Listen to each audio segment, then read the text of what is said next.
Bonjour, bienvenue à cette première capsule d'initiation au logiciel EPNet. Ces capsules vidéo ont pour but de faciliter votre initiation à ce logiciel. Il est important de noter qu'il ne s'agit pas d'un logiciel de conception, mais bien d'un logiciel de calcul. Il ne déterminera donc pas le diamètre des conduites à utiliser, mais validera le diamètre que vous avez sélectionné. Le logiciel sera utilisé en version originale anglaise puisqu'il s'agit de la version la plus courante et de celle qui est utilisée dans la pratique. Le logiciel est offert gratuitement sur le site www.epa.gov. Cette capsule vous apprendra comment construire votre réseau. Nous modéliserons donc le problème présenté à l'examen de la session automne 2007. Nous allons donc commencer par déterminer les réglages du logiciel.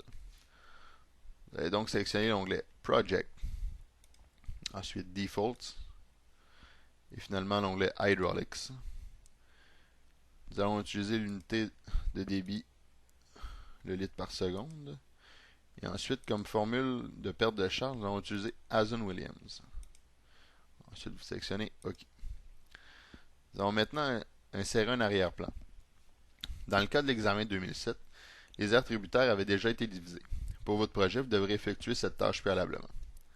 Nous allons donc aller dans View, Backdrop, Load. Et ensuite, vous devez sélectionner l'arrière-plan désiré.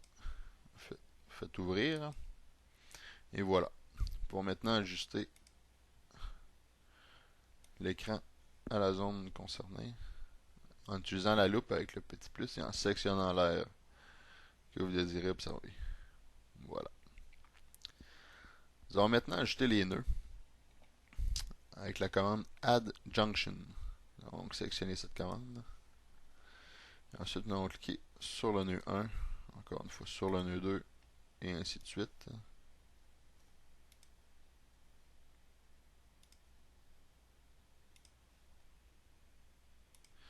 Comme vous avez vu, mon nœud 4 n'est pas nécessairement au bon endroit. Nous pouvons donc le déplacer en le resélectionnant à l'aide de la flèche. Donc, je sais le déplacer. Parfait. Nous allons maintenant ajouter les conduites avec la commande Add Pipe. Donc, sélectionner cette commande. Pour insérer les conduites, nous devons sélectionner le nœud à l'amont. Et ensuite, le nœud à l'aval.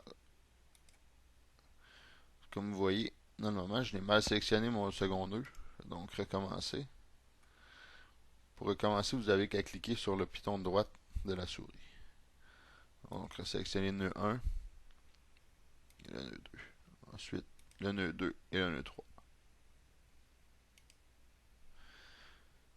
Entre le nœud 1 et le nœud 4, il y a une légère courbe. Nous allons donc pouvoir inscrire cette courbe dans la conduite en sélectionnant premièrement le nœud à l'amont, encore une fois, soit le nœud 1. Ensuite, recliquer un peu plus loin sur le long de la rue. Nous voulons la courbe. Encore une fois. Et finalement, sélectionner le nœud 4. Voilà. On va donc terminer de tracer le quartier en sélectionnant le nœud 4 et le nœud 5. Il est préférable de sélectionner le nœud à l'amont et ensuite le nœud à l'aval, puisque lorsque vous déciderez lorsque vous voudrez valider les résultats pour le débit, si vous avez sélectionné le nœud à l'aval en premier, le débit passant à la conduite vous sera indiqué comme étant négatif. Vous pourrez cependant corriger la situation rendue à ce niveau. Nous allons donc volontairement insérer une conduite en partant de l'aval vers l'amont. Vous verrez plus tard les résultats. Finalement, le nœud 6, le nœud 3 et le nœud 3 vers le nœud 4. Reste maintenant à ajouter un réservoir avec la commande Add Reservoir. Avec à cliquer à côté du nœud 1 qui est le nœud d'entrée de l'eau. Et nous devons ajouter une dernière conduite entre le réservoir et le nœud 1.